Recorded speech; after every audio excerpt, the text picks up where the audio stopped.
जय सिया राम मित्रों। 9 अक्टूबर 2025 दोपहर 1:27 पर शुक्र ग्रह कन्या राशि में प्रवेश करके नीचस्थ हो गया है।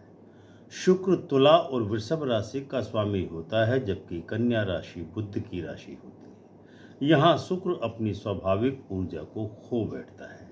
जहाँ प्रेम, सौंदर्य, ऐश्वर्य, भोग और समृद्धि का दाता है शुक्र, वहीं कन्या में प्रवेश करते ही यह शुक्र व्यावहारिक रूप से ठंडा और विश्लेषणात्मक दृष्टिकोण ग्रहण कर लेता है। शास्त्रों में कहा गया है कि नीचस्थो विनाशाय निर्णाम शुभस्य च नाशनम, अर्थात जब कोई ग्रह शुभ ग्रह नीचस्थ हो जाता है तो वह अपने शुभ फल को देने की शक्ति खो देता है और कई बार विपरीत प्रकृति के परिणाम भी प्रदान करता है।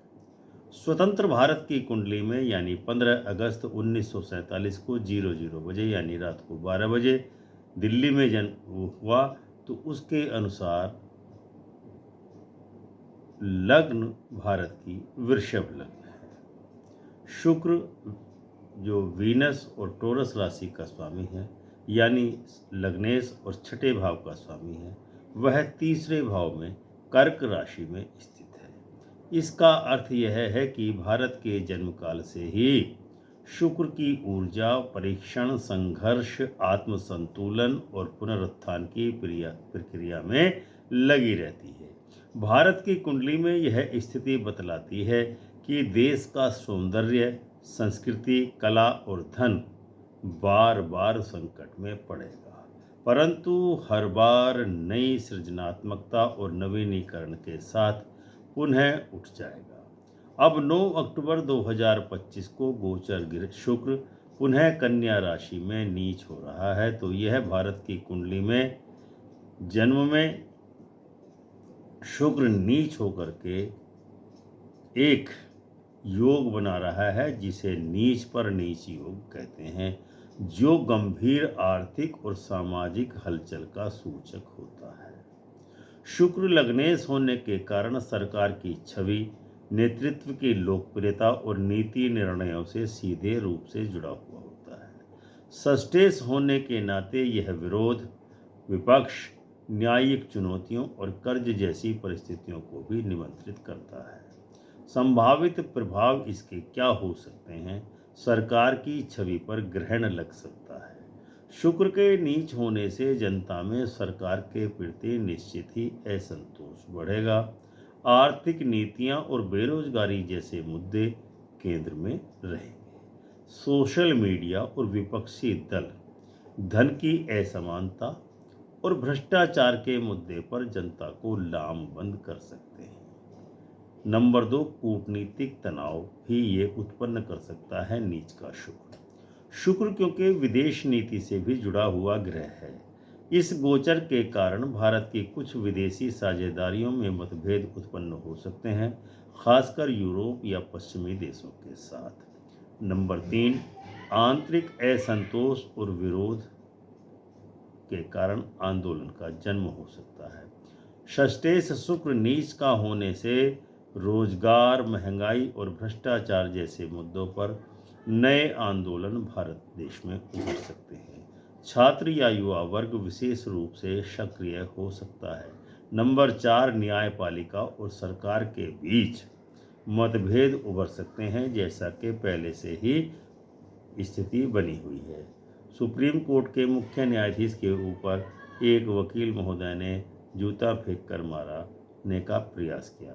शुक्र न्याय यानी संतुलन का ग्रह है। इसके नीच होने से सुप्रीम कोर्ट और कार्यपालिका के बीच टकराव या अविश्वास की स्थिति उत्पन्न हो सकती है या बढ़ सकती है। शुक्र का सीधा संबंध धन, वैभव, विलासिता और भोग वस्तुओं के बाजार से होता है।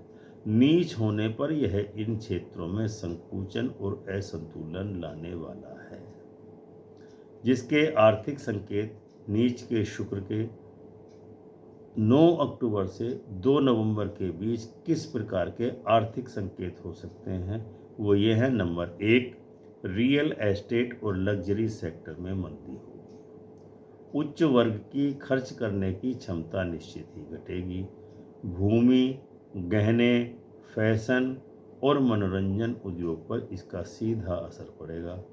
और इसके अलावा नंबर 2, रुपया कमज़ोर हो सकता है। विदेशी निवेश घटने और व्यापार घाटे में बढ़ोतरी हो सकती है, जिसके कारण भारतीय रुपये का या भारतीय मुद्रा का अवमूल्यन हो सकता है। नंबर 3, महंगाई से स्थिरता आ सकती है। ईंधन और विलासिता की वस्तुओं की कीमतें बढ़ेंगी, जबकि कृषि उत्पादों में गिरावट संभव है। नंबर 4, रोजगार का संकट भारत में गहराने वाला है। षष्ठेश शुक्र के नीच होने से सेवा क्षेत्र, हॉस्पिटैलिटी, एंटरटेनमेंट, डिजाइन और टूरिज्म या पर्यटन में नौकरियों की कमी हो सकती है। कुछ लोगों की नौकरी अवश्य ही जा सकती है। नंबर 5, सरकारी योजनाओं में धन का दुरुपयोग हो सकता है या उसमें कुछ रुकावट आ सकती है, क्योंकि Venus being the lagnesh in the debilitated condition may cause financial mismanagement at the bureaucratic levels, यानी कि ब्यूरोक्रेट के लेवल पर धन का अपव्यय हो सकता है, मिसमैनेजमेंट हो सकता है, दुरुपयोग हो सकता है। सामाजिक और सांस्कृतिक प्रभाव इस नीचस्थ शुक्र के 9 अक्टूबर से 2 नवंबर के बीच किस प्रकार के रहने वाले हैं? शुक्र समाज में सौंदर्य, प्रेम, संबंध, स्त्री शक्ति और सामाजिक नैतिकता का प्रतिनिधि माना जाता है। शुक्र के नीच होने पर यह संबंधों में भावनात्मक ठंडापन और मूल्य संकट उभार सकता है। संभावित परिणाम क्या होंगे? स्त्री संबंधित मुद्दों में वृद्धि होगी। महिलाओं के अधिकार, सुरक्षा और सम्मान से जुड़ी घटनाएं मेन स्ट्रीम मीडिया और सोशल मीडिया में निश्चित ही चर्चा के केंद्र में रहने वाली हैं। कुछ बड़े आंदोलनों की संभावना भी बन रही है। संबंधों में अस्थिरता आएगी। सामाजिक स्तर पर वैवाहिक तनाव, तलाक और मानसिक असंतुलन के केस बढ़ सकते हैं।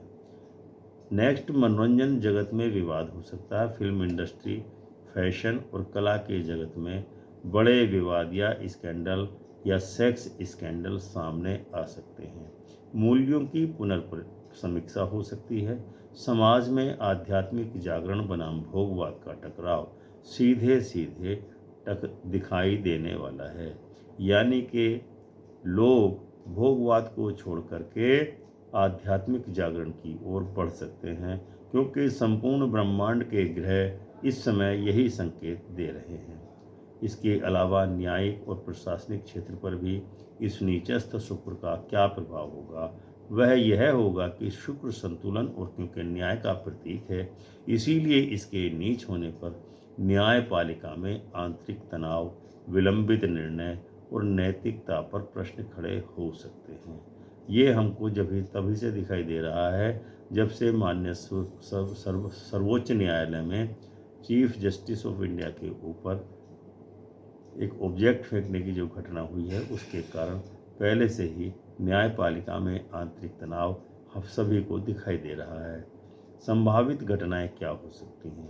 उच्च न्यायालयों या सुप्रीम कोर्ट से जुड़े विवादास्पद निर्णय चर्चा में रहेंगे, जैसे यशवंत वर्मा का सेक्स केस कांड जो था वो भी चर्चा में दोबारा से आ सकता है।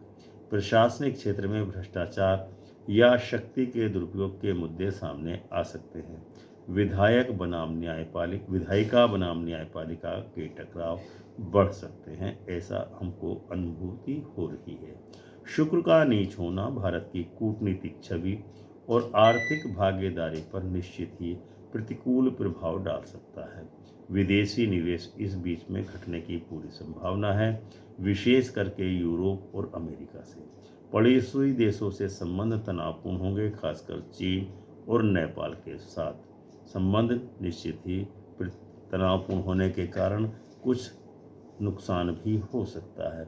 विदेशों में बसे भारतीयों के लिए ये एक चिंता का विषय हो सकता है, क्योंकि एनआरआई से जुड़े विवाद या कर नीतियां बदली जा सकती हैं, जिसके कारण अमेरिका से भारतीय नागरिकों का डिपोर्टेशन हो सकता है।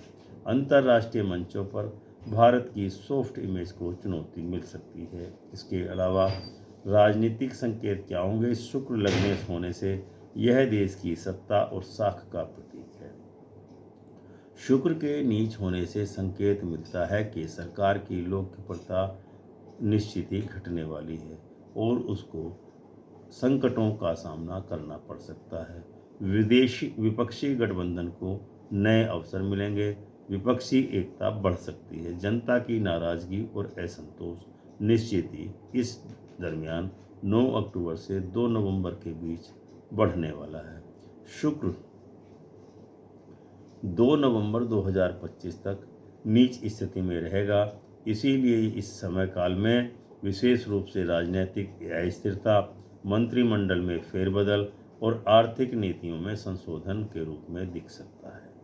शुक्रवार का ये इस जो है शुक्र ग्रह की जो स्थिति है नीचस्थ होने की 9 अक्टूबर 2025 से 2 नवंबर 2025 तक रहने वाली है। इसमें ये सभी घटनाक्रम देखने को मिल सकता है।